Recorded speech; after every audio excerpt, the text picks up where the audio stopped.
교과서 68페이지, 69페이지를 펴니다. 자, 우리 여기 68페이지의 해보기 부분. 요거 지난 시간에 정리를 했었던 내용입니다. 그죠? 자, 지금 감압 용기가 있는데 지금 이 안에 풍선 안에 디지털 온도계를 넣고 공기를 뺐다가 다시 공기를 집어넣고 했더니 지금 풍선의 부피가 늘어나고 그러면서 온도가 내려가더라. 그 다음에 공기를 주입했더니 다시 풍선의 부피가 내려고 다시 온도가 올라가는 현상이 일어났었습니다. 이때 우리가 에너지를 줬었나요? 우리는 단지 공기를 빼고 공기를 주입하고 이 일밖에는 하지 않았었습니다. 그런데 그 안에서의 압력과 부피 변화가 일어나면서 결국 온도 변화가 일어나는 이런 현상이 일어났었습니다. 이걸 우리가 뭐라고 하느냐?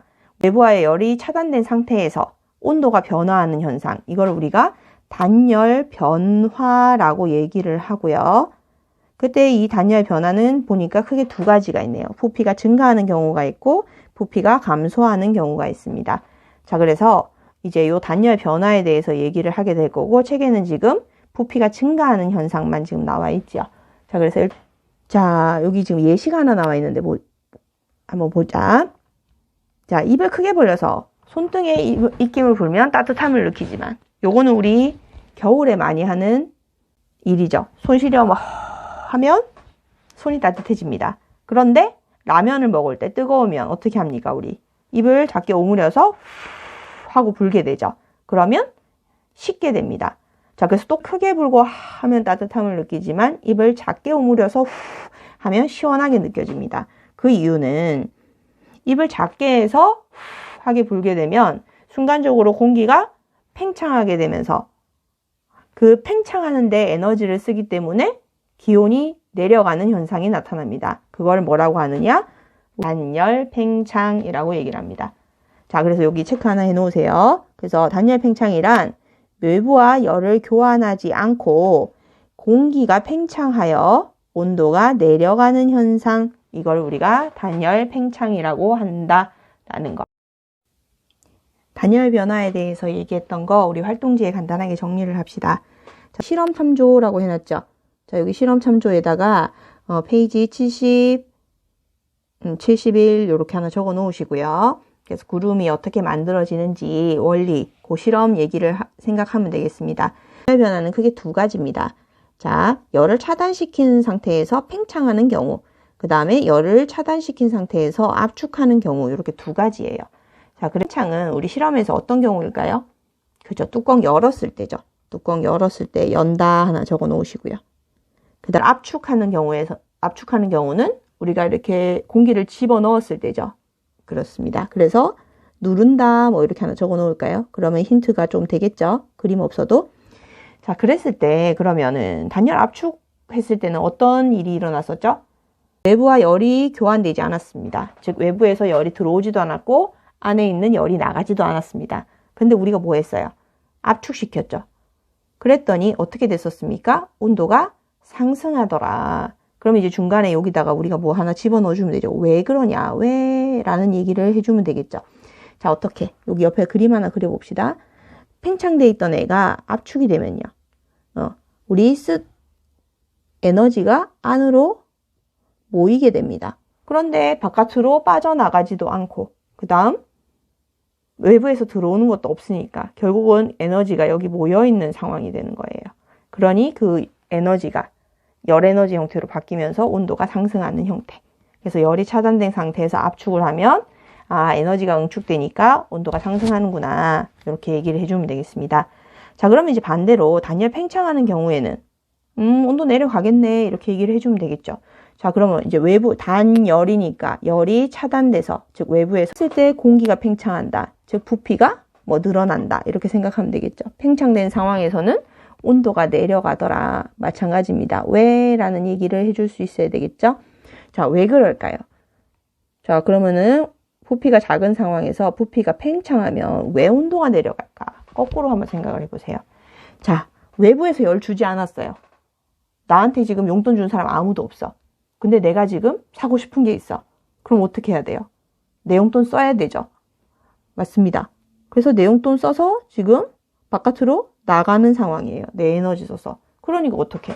나는 지금 에너지 써서 힘이 빠진 상황이죠. 그러니 어떻게 되겠어요? 온도가 내려가게 되는 겁니다. 자, 그래서 단열 변화란 외부에서의 열이 주어지거나 뺏어가거나 그런 일 없는데도 불구하고 온도가 변화하는 현상, 결과적으로 온도가 변화하는 현상을 우리가 단열 변화라고 하는데 그게 두 가지가 있더라. 하나는 단열 팽창, 하나는 단열 압축, 이렇게 두 가지입니다. 자, 그럼 구름 생성 원리와 관계가 있는 게 도대체 무엇일까? 자, 지금 선생님하고 배웠던 거 요거 잘 한번 생각을 해보고, 자, 지금 69페이지에 있는 그림을 한번 보도록 합시다. 69페이지 지금 그림 7번입니다. 구름이 만들어지는 과정, 지금 요거 있죠? 자, 여기에 중요 표시 하나 해놓으세요. 자, 구름은 어디에 있나요? 하늘 위에 있고요. 자, 그 다음에 구름은 우리 눈에 보이죠? 흰색일 수도 있고, 그 다음에 약간 뭐 회색인 형태일 수도 있고. 자, 그러면 지금 뭐 구름이 생기거나 비가 오거나 눈이 오거나 이런 현상을 우리가 기상현상이라고 얘기를 하고 날씨 변화 중에 하나입니다. 그죠? 자, 그러면 어쨌든 눈에 보이는 현상인데 구름은 어쨌든 기온이 내려가서 물방울로 만들어져야 되겠네. 자, 그래서 책에 지금 69페이지 5번째 줄에 있습니다. 그래서 구름은 뭐냐? 체크 한번 해봅시다. 구름이란 물방울이나 얼음 알갱이가 하늘에 떠 있는 것, 이걸 우리가 구름이라고 얘기를 합니다. 뭐 어려운 건 아니죠. 자, 그랬을 때 이 얼음 알갱이를 우리가 뒤에서는 빙정이라고 얘기를 할 건데 요 뒤에서 나오는 얘기니까 요것도 하나 알아두시고요. 자, 그러면 이제 일단 구름은 저 위에 있으니까 수증기가 일단 위로 올라가야 될 겁니다. 자, 그림 7번 중요 표시 하나 해둡시다. 구름이 만들어지기 위해서 이 그림 자체를 한번 잘 봅시다. 자, 일단 수증기는 우리 주변에 지금 많죠. 그러면서 지금 구름은 저 위에 있습니다. 그러면 대륙권에 있는 수증기가 어쨌든 하늘 위로 올라가서 응결이 돼서 물방울로 맺혀야만 우리 눈에 구름의 형태로 보이게 될 겁니다. 그럼 그 얘기는 수증기를 포함한 공기 덩어리가 위로 올라가야 될 겁니다. 그래서 첫 번째 구름이 생성이 되려면요. 첫 번째 공기가 상승해야 됩니다. 공기가 상승을 해야 돼요. 자, 그러면 한번 잘 생각을 해보자. 그냥 가만히 있는 공기가 상승을 할까요? 가만히 있는데.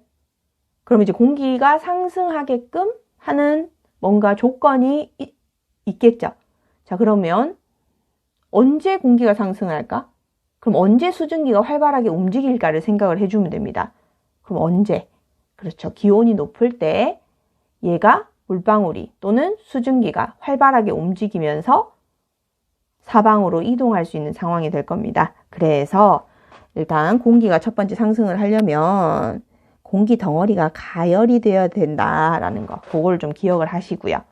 그런데 이제 가열이 돼서 공기 덩어리가 상승을 하면 자, 위로 올라가겠죠.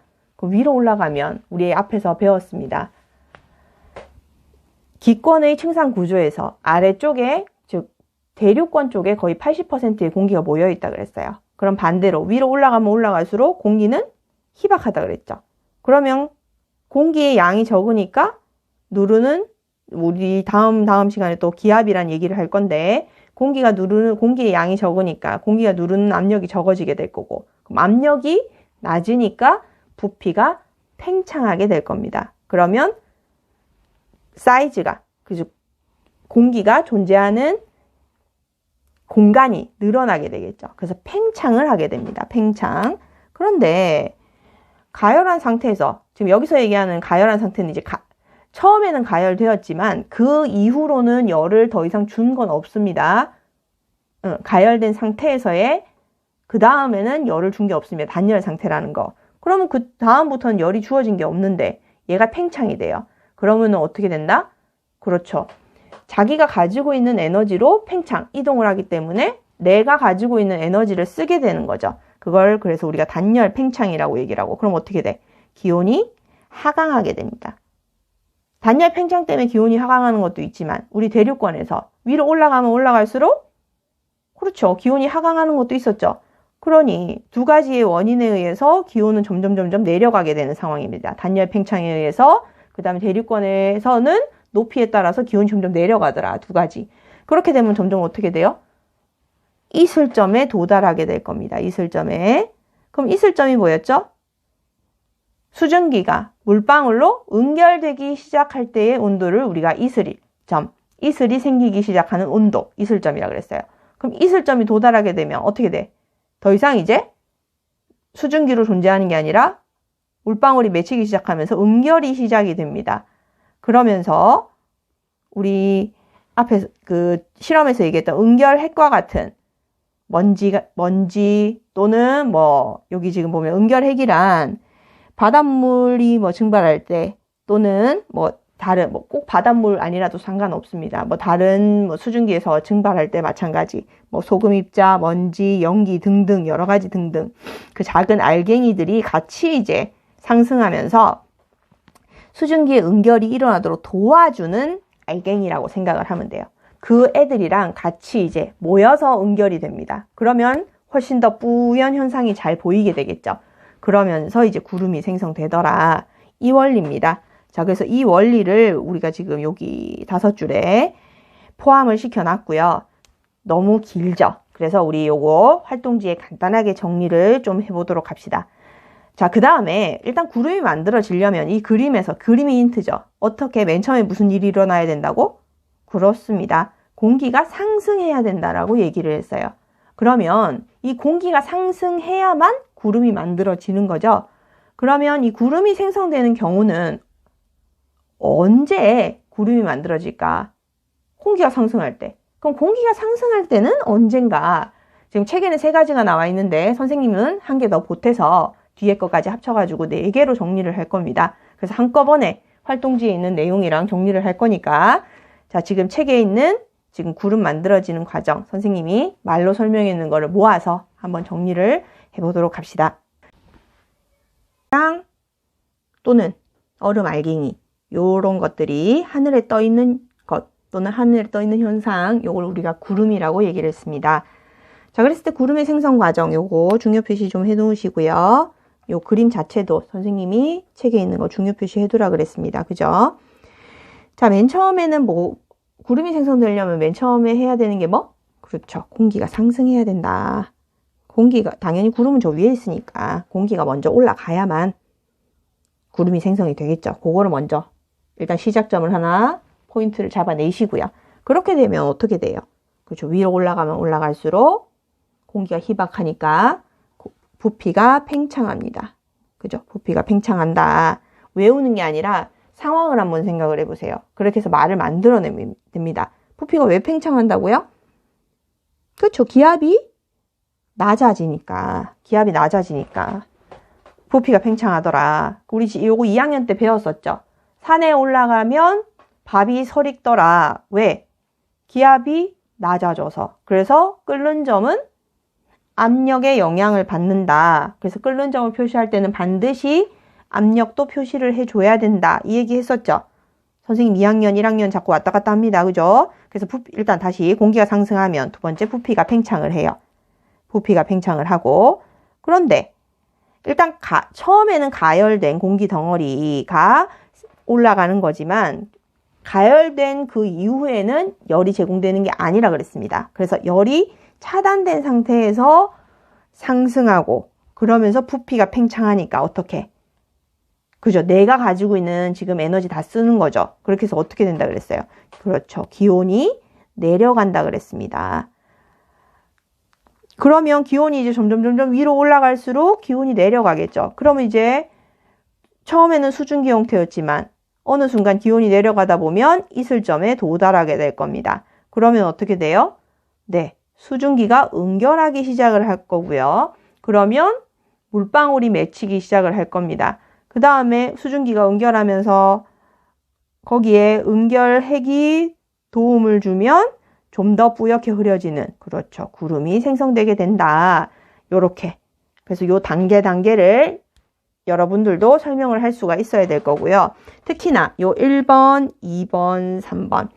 즉 공기가 상승해서 부피가 팽창하면서 기온이 하강하는 요 연쇄적인 요 지금 단계를 우리는 뭐라고 하느냐? 위에서 배웠던 단열 팽창 과정이라고 얘기를 합니다.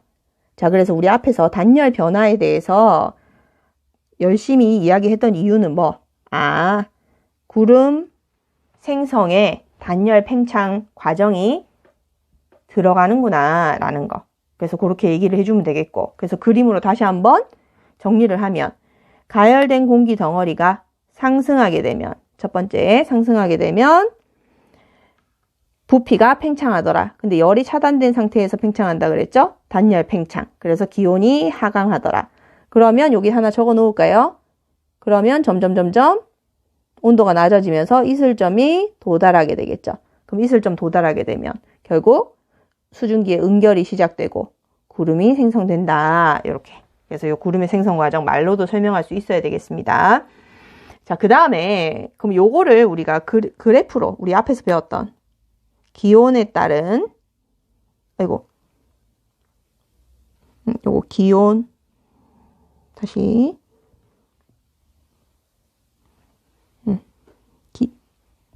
기온에 따른 수증기량의 그래프. 자, 여기 기온, 그 다음에 여기 수증기량. 요 그래프 어떤 그래프였죠? 온도가 올라갈수록 포화 수증기량은 점점 증가하더라. 요런 그래프였죠. 자, 그랬을 때 한번 보세요. 자, 어떤 지금 지표면에서의 수증기량이 정해져 있을 겁니다. 그럼 이제 어느 한 점 이렇게 정해주면 될 거고. 그런데 얘가 이제 상승하면 상승할수록 온도가 떨어진다 그랬죠. 그러면 이 그래프 상에서 어떻게 그려주면 돼요? 온도가 점점 내려가더라. 그러면 어느 순간 요 점, 포화된 요 점에 도달한다 그랬죠. 요 점을 우리가 뭐라고 했어요? 요 점을 우리가 이슬점이라고 한다 그랬고. 그럼 이슬점에 도달하게 되면 응결이 시작되는구나. 그럼 우리 지난 시간에 배웠던 요 그래프로도 구름의 생성 원리를 얘기할 수가 있겠네. 이렇게 정리를 해주면 되겠습니다. 자, 그 다음에 책에는 없지만 우리 그냥 일상적으로 이런 궁금증을 여러분들은 가져본 적이 있는지 모르겠는데 선생님은 어렸을 때 약간 그런 생각을 좀 해본 적이 있어요. 왜 구름의 밑면은 평행할까? 물론 구름을 이렇게 그리기도 하지만 우리 보통 그림 그릴 때 옆으로 이렇게 그리죠. 물론 이렇게 위로 생긴 구름도 있기는 합니다만은 그런데 공통점은 뭐냐? 항상 이렇게 위로 뾰족한 구름이든 밑으로 이렇게 넓적하게 생긴, 좀 이따 얘기하겠지만 넓적하게 생긴 구름이든 밑면은 항상 이렇게 평평합니다. 왜 그럴까요? 자, 힌트는 요겁니다. 이슬점. 자, 그럼 연결이 좀 되나요? 지금 눈치가 있는 학생들은 조금 이제 힌트를 얻었을 거고. 그렇습니다. 요 지금 이슬점 도달하는, 자, 우리 물이 응결되는 온도는 그 다음에 물이 이제 빙정으로 형성되는 온도는 0도쯤 이렇게 이제 물이 생성이 될 텐데, 자, 요 높이, 즉 이슬점에 도달하는 요 높이는 일정합니다. 요 높이가. 그러면 이제 어떤 공기 덩어리가 상승해서 올라가게 되면 요 이슬점에 도달하는 이 높이는 일정한 상황이고, 그럼 여기서부터 이제 응결이 시작이 되겠죠. 여기서부터 응결이 시작되니까 여기서부터 물방울이 맺히기 시작을 할 거고, 그럼 결국은 여기서부터 이제 물방울이 맺히는 구름이 이렇게 생성이 되게 되니까 결국은 위에서 어떻게 생겼는지는 모르겠지만 밑에는 이슬점 도달하는 이 높이가 일정하기 때문에 구름의 모양은 평평하구나. 이렇게 얘기를 해주면 되겠습니다. 자, 그러면 이제 구름이 이제 만들어지는 경우, 일단 1차적으로 뭐가 돼야 된다 그랬죠? 공기가 상승해야 된다 그랬습니다. 그죠? 그러면 일단 공기가 상승하는 경우는 어떤 경우가 있는지 그거 정리를 한번 해보도록 합시다. 자, 4번 했고요. 선생님이 그림 참 못 그리는데 말로만 적기에는 좀 너무 심심한 것 같아서 선생님이 그림으로 간단하게 한번 그려봤습니다. 자, 구름이 만들어지는 경우, 요것도 좀 중요 표시를 해 두시고요. 공기 덩어리가 상승하는 경우라는 말과 같습니다. 자, 그럼 첫 번째, 공기가 상승하려면 일단은 뜨뜻해야지, 가열이 돼야지 얘가 팽창하면서 밀도가 낮아지게 되고, 그러면 온도가 높은 게 온도가 낮은 것보다는 부피가 팽창하면서 위로 뜨게 될 겁니다. 그래서 첫 번째, 지표면에 일부가 가열될 때, 그럼 다른 부분, 똑같이 가열되는 게 아니라 일부만, 그래서 여기 일부분만 가열되게 되면 다른 부분보다 부피가 점점 이렇게 팽창하게 되면서 위로 이렇게 뜨는 현상이 나타나게 됩니다. 이걸 좀 어려운 말로 우리가 불균등 가열이라고 얘기를 하는데, 균등하지 않다. 그래서 어쨌든 일부가 가열되게 되면 공기가 상승하면서 위에서 얘기했던 이 그림이 만들어지게 되고, 그러면 구름이 생성이 되는구나, 이렇게 얘기를 해주면 되겠습니다. 자, 그 다음에 두 번째, 책에도 있어요. 그 다음에 일단 위로 올라가면 된다 그랬죠. 그럼 이제 공기가 이제 바람을 타고 이동을 하다가 높은 장애물을 만나면 저절로 위로 올라가겠죠. 그래서 두 번째, 이건 쉽습니다. 산을 타고, 공기가 바람 불어서 이동하다가 산을 만나서 산을 타고 올라갈 때, 공기가 산을 타고 올라갈 때 저절로 이제 위로 올라가게 되니까 결국 산 근처에서는 구름이 생성되게 되더라. 이렇게 얘기해 주면 돼요. 외우는 거 아니라 그랬습니다. 상황을 생각하세요. 자, 그 다음 세 번째입니다. 자, 요 세 번째 거는 나중에 뒤에 가서 전선 얘기할 때, 그 전기선 아니고요. 네. 공기 덩어리가 만나는 면을 우리가 전선면이라고 얘기를 하고, 그때 그 전선면이 땅과 만나는 선, 그걸 전선이라고 얘기를 하는데, 자, 지금은 이제 그 말 모른다고 생각을 합시다. 자, 언제 공기가 올라가느냐. 자, 일단 말로 먼저. 따뜻한 공기가 찬 공기를 만나면 공기가 위로 상승합니다. 어떤 공기가 상승할까요? 자, 우리 요건 또 2학년 때 배웠던 거죠. 밀도 차이에 의해서 찬 거는 수축하고 따뜻한 거는 팽창하니까. 그러면 밀도는 부피분의 질량. 그러면 질량이 일정한 공기 덩어리라고 가정했을 때 부피가 큰 게 밀도가 작으니까 뜨겠죠. 그러면 찬 애는 밑으로 가라앉고 따뜻한 애는 위로 올라가게 되겠죠. 그겁니다. 그래서 따뜻한 애가 찬 공기를 만나면 위로 올라가게 되겠죠.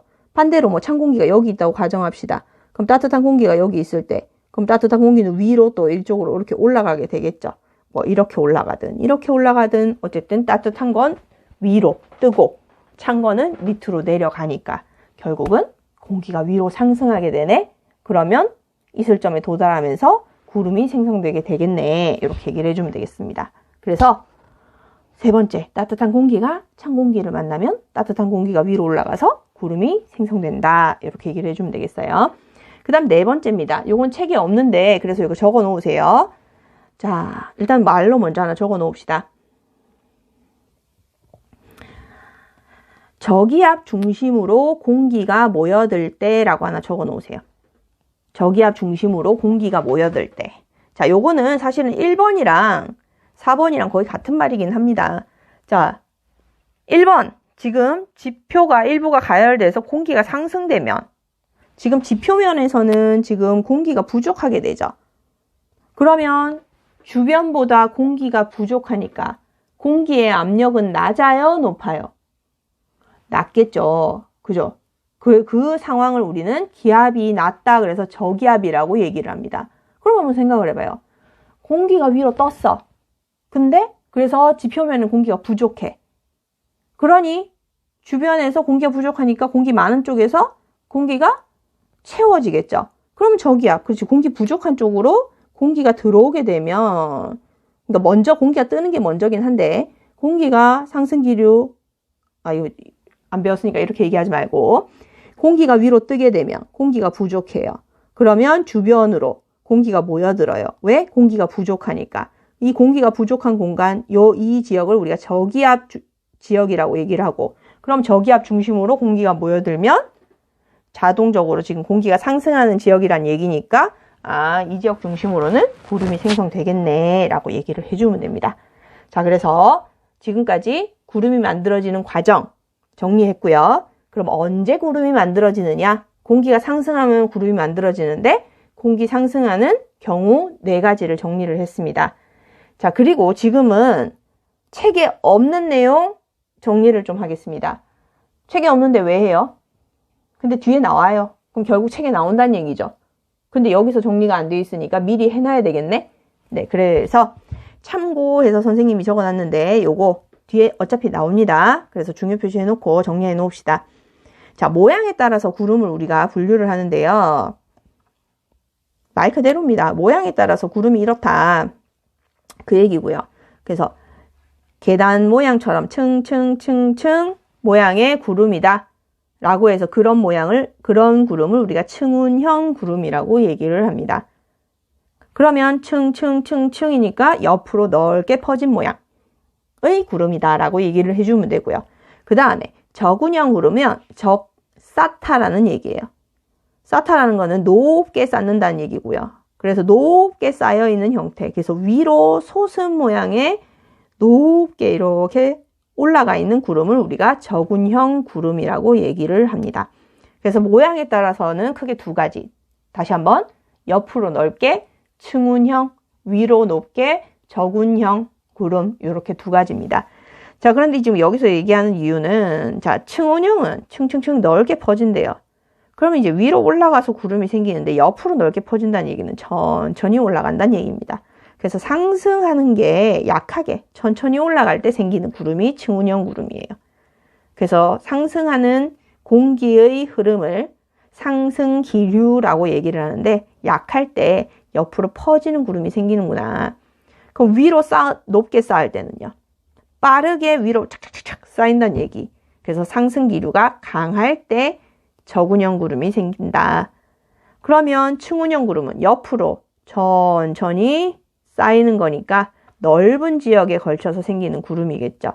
그리고 옆으로 퍼져 있으니까 수증기가 옆으로 넓게 퍼져 있는 형태. 그래서 비가 한꺼번에 쏟아지는 게 아니라 넓은 지역에 조금씩 내리는 이슬비의 형태로 비가 내리게 됩니다.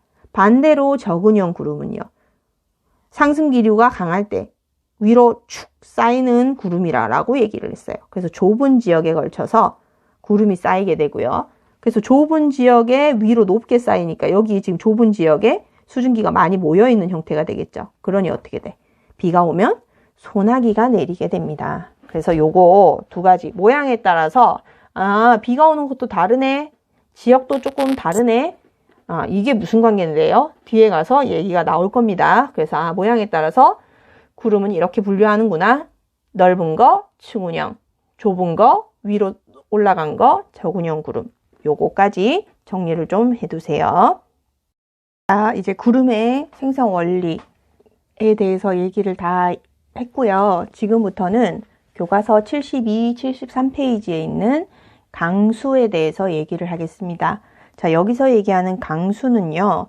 내릴 강, 물수 해서 물이 내린다 라는 뜻입니다. 그러면 물이 내린다. 내린다는 건 위에서 아래로 내려온다는 얘기고요. 그러면 그렇죠. 하늘에서 내려오는 걸 얘기를 하는 거죠. 그러면 비가 오거나 눈이 오거나 뭐 이런 현상을 지금 우리가 강수 현상이라고 얘기를 합니다. 그러면 강수 현상이 있으려면 어디에서 비나 눈이 오죠? 그렇습니다. 하늘에서 온다 그랬고 그러면 맑은 하늘에서 비나 눈이 오나요? 그렇습니다. 구름이 있어야만 비나 눈이 오는데 그런데 지금 책에 한번 보세요. 비나 눈은 구름에서 내리지만 구름이 있다고 해서 반드시 비나 눈이 내리는 건 아니다 라고 되어 있습니다. 첫 번째 줄에. 그죠? 자, 그래서 구름이 하늘에 떠 있는 이유가 뭘까요? 자, 구름은 우리가 분명히 수증기가 있을 점에 도달해서 물방울이나 빙정, 얼음 알갱이가 떠 있는 현상. 이거를 우리가 구름이라고 얘기를 했어요. 물방울이 그 다음에 얼음 알갱이가 어떻게 떠 있을 수 있죠? 분명히 지구에서 중력이 작용해서 아래로 당기고 있을 텐데. 그렇죠. 구름 입자의 크기가 매우 작기 때문에 그렇습니다.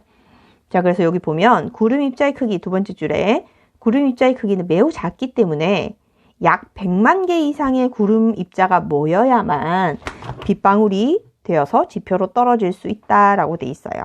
자, 그래서 강수란, 자, 체크 하나 해놓읍시다. 강수란, 구름에서 비나 눈 등이 만들어져서 지표로 떨어지는 현상, 이걸 우리가 강수라고 얘기를 합니다. 자, 그러면서 이제 흘러내리는 것을 예로 지금 책에 표현을 해놨는데, 자, 유리판에 분무기로 여러 번 물을 뿌리면 처음에는 유리판에 붙어 있다가 작은 물방울들이 합쳐지면서 물이 아래로 흘러내린다 라고 돼 있어요.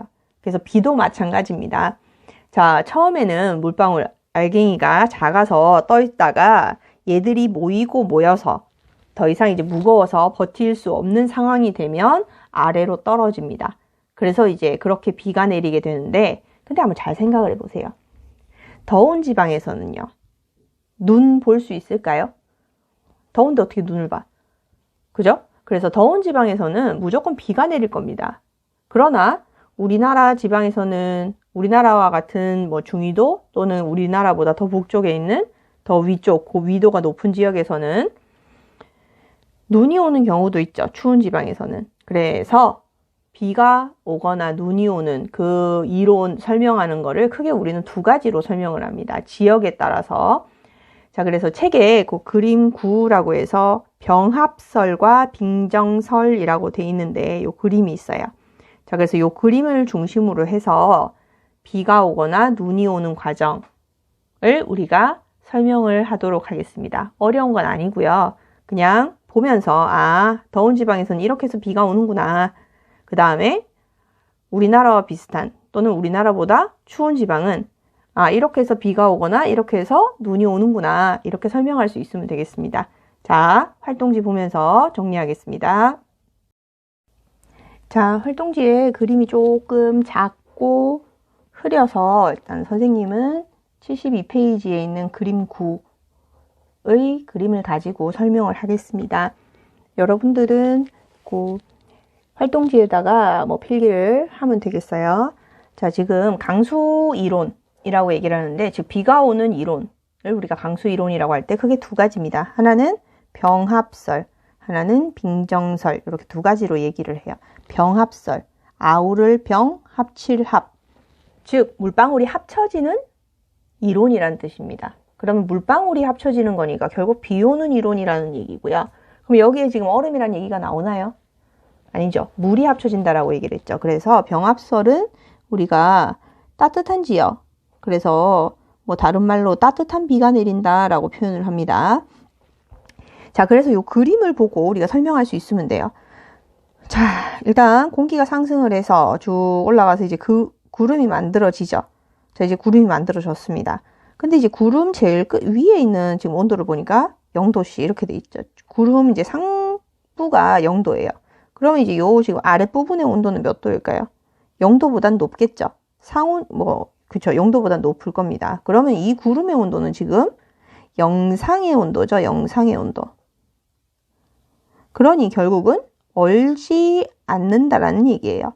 그러니 이 지역에서는 비만 내린다라는 얘기고요. 그럼 결국은 따뜻한 지역에서 내리는 비의 이론이라는 얘기입니다. 그래서 이 지역은 주로 이제 병합설로 비가 내리는 이론을 설명하는 지역은요, 열대지방이고요. 말 그대로입니다. 수증기를 포함한 공기가 상승해서 이제 이렇게 구름이 만들어집니다. 그러면 이제 이 구름 안에서 작은 물방울들이 있었어요. 작은 물방울들이. 그런데 얘들이 이제 모이고 그러면서 이제 물방울들이 점점 커지기 시작을 하면서 얘들이 더 이상 중력의 힘을 이기지 못하고 비로 내리더라. 이게 병합설이에요. 그럼 이건 어느 지방에서? 열대지방에서 비가 내리는 이론이더라. 이렇게 설명을 해주면 되겠습니다. 자, 그러면 이제 이걸 말로 설명하면 어떻게 되겠어요? 그렇죠. 큰 물방울이 합쳐지거나 또는 뭐 큰 물방울, 작은 물방울이 합쳐져도 되고요. 또는 뭐 작은 물방울이 합쳐져도 되고요. 어쨌든 물방울이 충돌하고 합쳐져서 점점 커집니다. 그러면 이렇게 빗방울로 성장을 하게 되겠고요. 그러면 중력을 못 이겨서 떨어지는 현상. 이거를 우리가 병합설, 따뜻한 열대지방에서 내리는 비, 강수 이론이더라. 이렇게 얘기를 해주면 되겠습니다. 자, 그 다음에 이제 그러면 추운 지방에서는 눈이 내리기도 하죠.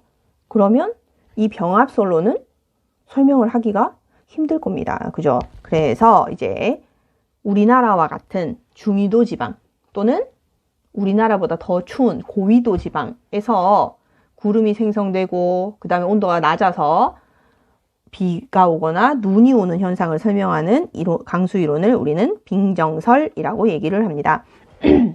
자, 그래서 요 지방, 빙정설, 얼음 빙자고요. 결정할 때 정자입니다. 얼음 알갱이라는 뜻이고, 그럼 구름 안에 얼음 알갱이가 있네 라고 생각을 하면 됩니다. 자, 요거는 어디에서? 추운 지역, 그죠? 그래서 빙정설 이론을 우리가 찬비 이론이라고도 얘기를 하고요. 자, 요거는 어디? 중위도 지역, 중위도 지역 또는 고위도 지역에서 눈이나 비가 오는 원리를 설명한 이론이라고 얘기를 하면 되겠습니다.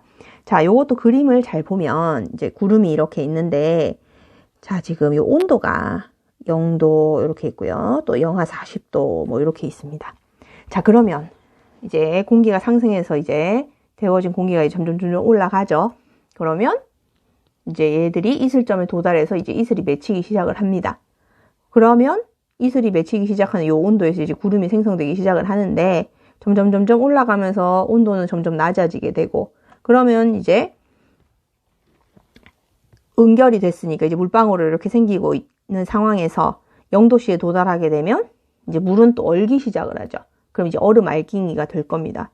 그리고 위로 올라가면 올라갈수록 또 온도가 낮아지니까 점점 더 이제 얼음 알갱이가 생기게 되는, 그래서 요 구름 속에는 추운 지역에서는 물방울도 있고 얼음 알갱이도 있는, 빙정 얼음 알갱이도 있는 요런 형태의 구름이 존재하는 상황입니다. 자, 그런데 이제 물방울도 그렇고 뭐 빙정 얼음 알갱이도 그렇고 내리기 전까지는 크기가 작겠죠. 그런데 얘들이 이제 또 모이면서 결국은 이제 떨어지게 될 겁니다. 그런데 이제 그 떨어지고 합쳐지는 과정이 병합설하고는 조금 달라요. 지금 보면 이제 얼음 알갱이, 요 위쪽에서는 빙정 얼음 알갱이가 있는데, 얼음 알갱이도 있고 물방울도 있어요. 그런데 이제 이 빙정에 물방울이 이렇게 바로 붙는 게 아니라, 그러면 이제 물방울이 또 빙정을 합치면서 또 같이 녹이게 되는 상황이고. 자, 그러면 이제 온도가 이제 조금 어렵긴 한데, 온도가 너무 낮으면 물이 바로 수증기로 변화하기도 합니다. 선생님, 물이 수증기로 바뀌는 거는 기화되는 거고요. 그럼 온도가 올라가야 기화되는 거 아니에요? 그죠? 그런데 이제 온도가 너무 낮으면, 그 다음에 이건 지금 위로 올라갈수록 압력이 낮아지죠. 그래서 물이 수증기로 바뀌는 현상은 온도 변화에 의해서 바뀌기도 하지만 압력 변화에 의해서 바뀌기도 합니다.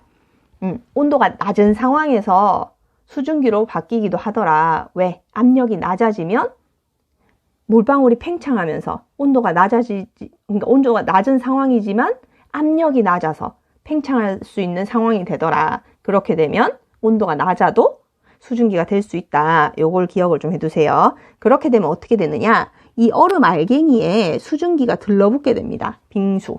이렇게 빙정에 수증기가 들러붙는 이런 현상이 만들어집니다. 그러면 이제 다시 빙정 얼음 알갱이에 수증기가 들러붙으니까 갑자기 또 온도가 내려가죠. 그러면 이제 수증기 자체가 바로 승화가 되면서 얼음 알갱이로 성장을 하게 됩니다. 수증기가 바로 이제 얼음 알갱이로 승화돼서 성장을 하게 됩니다. 그러면 이제 얼음 알갱이가 점점 커지니까 어떻게? 중력에 의해서 아래로 당겨지게 되죠. 점점 내려오게 되죠. 그럼 이 상황에서 이제 이 지상의 온도가 중요한데, 이 온도가 지금 우리가 생활하는 이 온도가 0도씨보다 높게 되면 얼음 알갱이가 내려오다가 녹겠죠. 그러면 비가 됩니다. 그죠? 그런데 지금 요 지상의 온도가 0도씨보다 낮으면, 즉 영하인 상황이 되면 얼음 알갱이가 그대로 떨어지게 되죠. 그러면 눈이 됩니다. 눈이 되는 상황이 됩니다. 자, 그 다음에 이러다가 이제 왔다 갔다 내리려고 하다가 다시 상승 기류가 심하게, 이제 바람이 많이 불어서 상승 기류가 심하게 몰아닥치면 얼음알갱이가 떨어지려 하다가 다시 올라가게 되고, 그럼 얼음이 또 성장해요. 그러다가 내려오다가 다시 또 상승 기류가 성장해서 다시 올라가게 되고, 그렇게 되면 얼음알갱이가 또 커지게 되죠.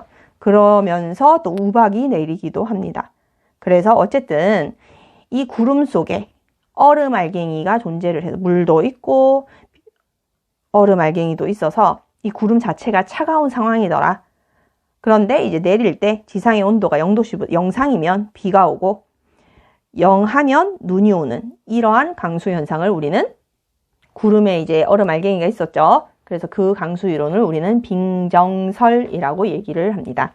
자, 그래서 이렇게 두 가지, 비가 오거나 눈이 오는 요 강수 이론 두 가지가 있다라는 거, 이렇게 정리를 하고 활동지에 요 내용을 글로 한번 정리를 좀 해보도록 합시다. 자, 정리합시다. 강수현상이란 구름 입자가 약 100만 개 이상이 모여 구름에서 비나 눈 등이 만들어져서 지표로 떨어지는 현상을 말합니다. 이 강수 이론에는 병합설과 빙정설 두 가지가 있었고요. 열대지방에서는 병합설로, 중위도 지방이나 고위도 지방에서는 빙정설로 강수 이론을 설명합니다. 자, 그림에서 보다시피 병합설은 구름 상부가 0도씨라서 영상의 온도, 그래서 비만 내릴 수 있는 상황인 거고요. 빙정설은 구름 중간의 온도가 0도에서 영하 40도, 그래서 얼음이 구름 속에 존재할 수 있는 조건입니다. 그래서 그렇게 그림으로 구별을 하시고요. 그래서 병합설이 어떻게 해서 비가 만들어져서 내리는지의 과정, 그 다음에 빙정설에서 어떻게 눈과 비가 내리는지의 과정을 선생님이 정리를 했습니다. 빙정설에서 중요한 건 빙정에, 즉 얼음알갱이에 수증기가 어떻게 들러붙는지에 대해서, 그래서 물이 붙는 게 아니라 수증기가 들러붙는 상황이라고 얘기를 했고요. 자, 그렇게 해서 얼음알갱이가 커져서 지상이 영하면 눈, 지상이 영상이면 비가 오는 거라고 얘기를 했습니다. 그랬을 때 빗방울, 그 다음에 구름의 크기를 선생님이 참고로 적어놨고요. 빗방울의 한 100분의 1 정도가 구름 알갱이의 크기다라고 얘기를 해주면 되겠습니다. 자, 오늘 과제는요, 요 구름과 강수현상 활동지 정리해서 사진 찍어서 4시에서 8시 사이에 비밀 댓글로 올려주세요. 다음 시간에는 기압과 바람, 요 부분 얘기를 하도록 하겠습니다. 자, 수고했습니다.